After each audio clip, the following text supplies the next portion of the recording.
Hey everybody, I'm back with another mobile VR review. This time I'm taking a look at Ultrawings. I know it's been out for about a month, but I want it to be thorough, and I was busy with some other projects. So without further delay, let's prime the fuel pump, hit the ignition, and throttle up with Ultrawings. Ultrawings was released on August 10th, 2017 and is available for $9.99. It's developed by BitPlanet Games and is essentially a port of the Oculus Rift version of the game. It's actually kind of impressive how they managed to make a game designed for desktop VR work on a mobile system. It's not perfect, but it's easily one of the best games of the year. Ultrawings puts you in the pilot seat of 3 different aircraft. You start off with the small and simple ultralight, then move on to the glider, which forces you to manage your speed and altitude much more carefully. Finally, after earning enough cash, you move on to the quick and responsive sport plane, which is the most capable but also the toughest to handle. All 3 aircraft look fantastic inside and out, but you'll be seeing them mostly in the former. The cockpits are all intricately detailed, with not only functioning but useful gauges and controls. Before you take off, you have to activate the fuel pump and start the engine, only after which you can throttle up. Even before you get off the ground, Ultrawings is already more engaging than many other GearVR games. But of course, off the ground is where the action is. This is the only game currently in the GearVR library that can be called a true fixed-wing flight simulator. Some like Overflight come close, but Ultrawings nails the flight dynamics. Climb too hard and you'll stall, bank too hard and you'll lose lift. You can even deploy flaps to get extra lift and drag when coming in for a landing. You can choose between simulation and arcade mode, the latter of which basically limits the amount of roll your aircraft can experience. Unless it makes you uncomfortable, I highly recommend flying in simulation mode for the most immersive experience. Earlier I mentioned earning cash, and this is the mechanic of progression in Ultrawings.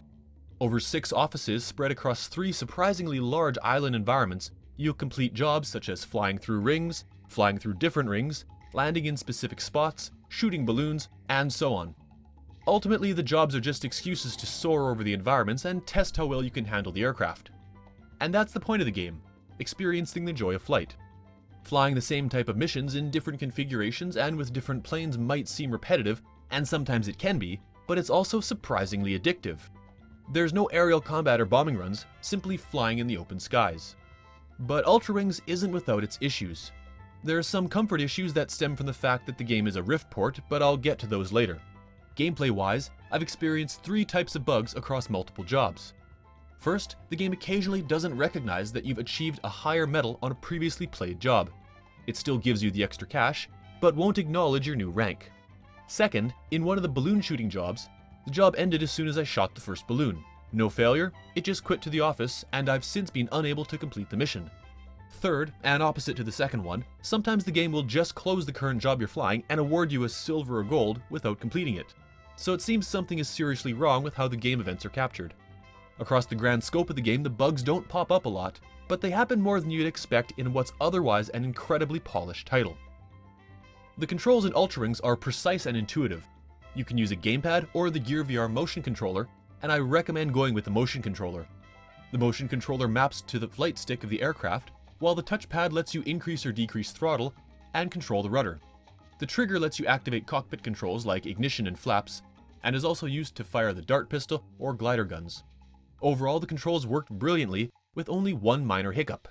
The holster for the cockpit pistol is pretty big, so you'll often reholster your weapon by clicking on the holster, when what you really meant to do was shoot the balloon out the left window. Again, not a huge issue here, but it's something that probably wasn't a problem in the Rift version.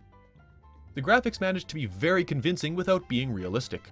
You can tell they've had to dial back the details on the terrain from the Rift version, but the airports and towns look awesome, and the size of the environments is enormous for a GearVR game. The cockpits are very detailed and functional, which is good because they'll be taking up about half your view most of the time. The frame rate is solid for the most part, with only occasional stuttering, which is impressive for something this scale. Some sections of the islands are a little sparse on detail, or suffer from occasional blurry textures, but overall they're a great place to fly over. Ultrawings nails the sound. There are a couple of voices that alert you to new planes for purchase, new jobs, or just provide instructions in the jobs. But of course the highlight is the in-game sound design. It's less about what it is, and more about how it's been implemented, that is, proper 3D sound. The engine sound from behind or in front of you sputters or roars as you adjust throttle, and the wind noise really adds to the sensation of speed. It's simple overall, but it's really well done. Comfort is an interesting topic in Ultrawings. First, it's about on par with other flying games. Arcade mode limits the roll of your aircraft, making it both easier to control and more comfortable. The cockpit fills roughly 50% of your view, which gives you a stationary reference point and prevents motion sickness, but you can increase or decrease the amount of obstructed view. One issue I have is that the game does not appear to use a neck model. Most GearVR games are adjusted to the fact that the GearVR has no positional tracking, so they supplement the camera motion with what it would be if positional tracking were available. That is, they simulate the translation motion of your eyes based on the approximation of a neck. Ultrawings did not have to do this in the Rift version, and so on the GearVR it seems the center of rotation is left to be somewhere between your eyes. I've mentioned this in other games and it's hard to explain, but go play N-Space, Omega Agent or Wands and tilt your head side to side, then play Ultrawings and you'll see what I mean. It also means you can't tilt your head to see around the bars in the cockpit windows, which brings me to my last issue. The first balloon shooting mission will be impossible if you have the high comfort cockpit on, and is pretty damn hard with the normal comfort cockpit. The balloons are simply obstructed by the window edges, and you have to essentially get lucky to make some of these shots. It's really only a problem in this one mission, but it shows that a little more testing could have been done. As for immersion, Ultrawings nails this one too. The graphics, the functional cockpit, the flight dynamics, and the precise controls all come together to give us one of the most convincing experiences on any mobile VR platform to date. And that makes this a pretty simple verdict to deliver. This game is easily worth the $10 price tag, and you'll be playing it for a while. Even with the bugs, it's still one of the most polished and complete games on the GearVR. People complain about mobile VR games being mostly tech demos or incredibly short experiences, but this is neither. It's a real full-size game with loads of content, and it's entertaining the entire way. I know some gamers might be bored by the fact that you're just flying around, but those of us who can enjoy the challenge and reward of flight simulators will love it. I'd say it's an instant GearVR classic. Thanks for watching. Got something to say about this video, an opinion of the game itself, or VR in general? Leave a comment to let me know what you think. If you like what you saw and want to see more of this, hit the like and subscribe buttons, and be sure to check out my other reviews as well. Hope to see you again soon. Bye for now.